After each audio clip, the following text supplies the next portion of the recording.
English? Yeah, just your thoughts on coming in here to the Open and how you feel you're playing and the great year you've had. Excited about the chance to really go far in the slam possibly here? Yeah, I mean, last year was I had a very good Open coming from college and making it to the third round. So, I'm looking forward to play here. I think the conditions are great for me. It's close to Montreal, so I've got a lot of family, friends coming. And, looking forward to perform. Writing about you for a Lexington paper in Kentucky. Could you just talk a little bit about your time there and how you enjoyed it, what some of the things you really liked about being there? Yeah, I mean, looking back, it's probably the best 3 years of my life there. I made some very good friends, created some, lifelong memories that I'm going to cherish for forever, and made me the player for sure that I am today. I really enjoyed the city. At first I was maybe a little bit skeptical because I've never been to that part of the States, but it was nothing but good things to say. And every year I try to find a time to go. Sometimes it's a little harder. This year I haven't had the chance, but hopefully in the near future. Learned to love college basketball while you were there? For sure. When I was there, it was still Coach Cal. So for the first, the entire time I was there, football was also really good. We had an amazing rifle team. We had some good teams. I think athletic wise, we're for sure one of the best schools in the country. So it's always nice to be a part of that.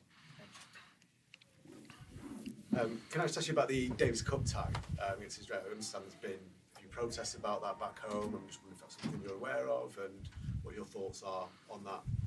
I mean, first of all, I'm always looking forward to play Davis Cup. It's always a privilege to get the call to represent Canada, and I've never been to Halifax, so I've heard they've got some amazing seafood, so I'm really looking forward to try that. And maybe seafood wise, I don't know if it's the same, but they got good soul food. But we heard that it was difficult to get the ties in Montreal and I think Toronto or something like that. So it ended up being Halifax, but they played a lot of ties in the past there. I think it's great for the fans of the city as well to get to watch us because there's not much going on sports-wise there. So I think it's a win-win from a team perspective and from a fan perspective. Gabriel, I wanted to ask you if you heard about this letter signed by more than 400 people calling Tennis Canada to cancel the tie against Israel. Did you hear about it? No, yeah, this is news to me. I've never heard of that, so I can't. Difficult for me to comment on something I haven't heard. So, sorry. You could change anything about tennis, either the tour or any of the Grand Slams. Just sort of open-ended question. If there's anything you would change, what would you? Maybe more tournaments in Canada, maybe. It's always fun to play at home, but change something.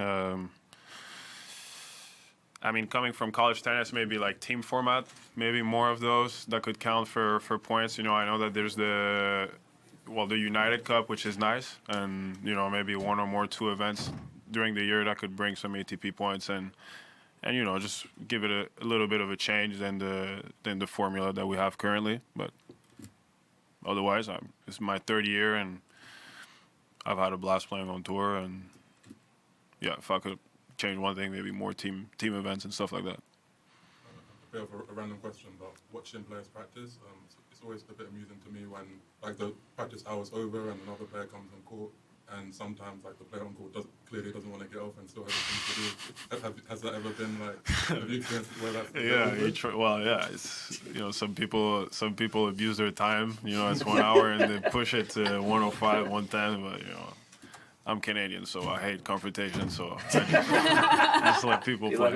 Exactly. Maybe too much. What do you do? You just stand there? Well, I mean, I think at a certain point it's ridiculous. When it's okay, if you're finishing up your serves on the ad or do side, okay, fine.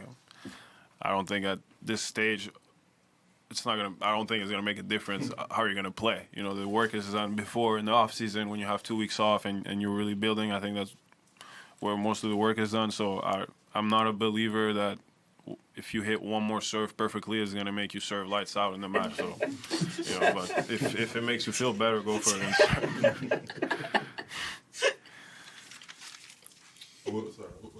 So would you like? Some players said that they'd maybe like edge onto the court and sort of like bouncing the ball and kind of You kind of let them know like, it's time to go. No, I just sit and watch. Honestly, just sit and watch them until when they're gonna be satisfied that okay, I've had enough. Like, I can go and be calm now about my match. I don't know. I just sit on the chair and wait my turn. That's it. Very Canadian. Very Canadian. Any Very more Canadian. English questions, or we can move on?